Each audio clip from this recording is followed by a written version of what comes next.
I see a pan and some great tomatoes and garlic and oil, my instinct is to put it in the pan and get it cooking. And they said that their instinct is, they see a house that's smoking or fire or whatever, their instinct is to run into that house. And I says, my God, that takes courage. Yeah. And they said, you know, because we feel that we could save somebody's life by doing that.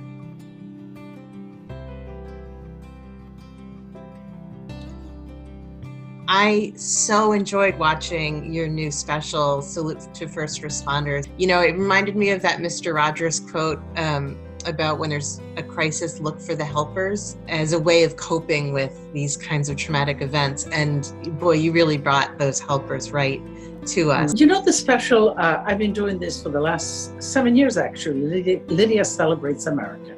Going around, I'm an immigrant, I wanted to know more about America, about what makes America, America. Always food was always at the bottom. We always ended up cooking or eating together, whatever. So this show was planned with first responders before COVID happened, before this pandemic happened. And you know, oddly enough, it's like right on target. So I think for me, it was a thank you to all of these people.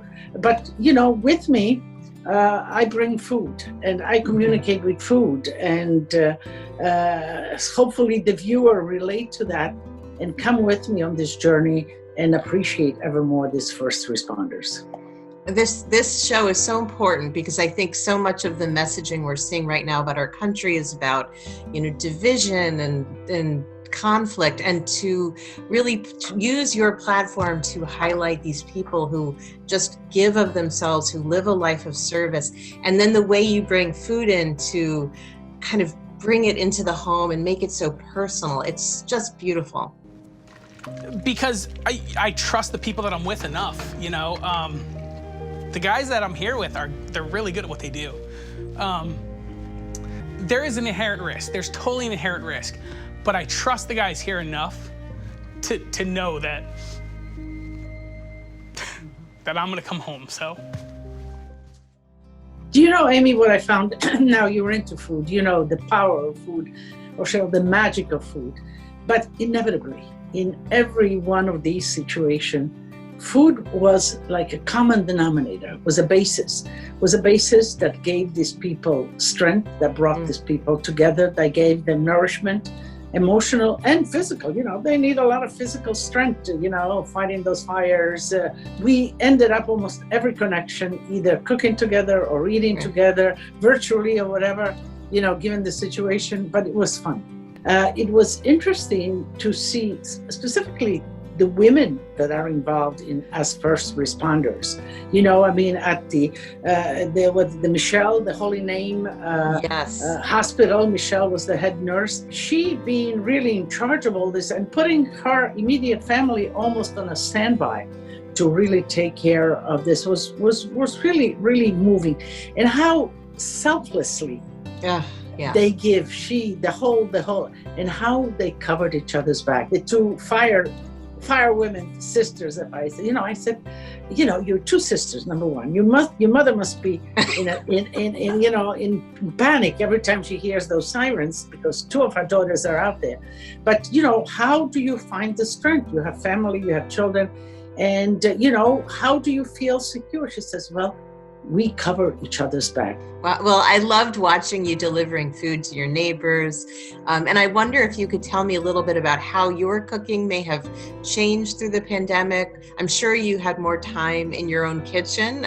Being a busy chef and TV personality, you probably have had more time at home. Well, cooking. you know, yes, my mother, who passed away at 100, but it sort of became 100.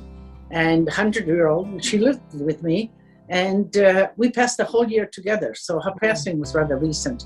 And so that was very, very, in retrospect, it was very rewarding that I had, you know, given this pandemic, as bad as it was, as sad as it was, I had an opportunity to be with my mother and cook for her. And, you know, cook the things at 100 years old, the nourishing things, the soft things that she wanted, that she loved. You know, one cooks always with love, because cooking is nurturing, is sort of giving, is extending someone your yourself, your flavors.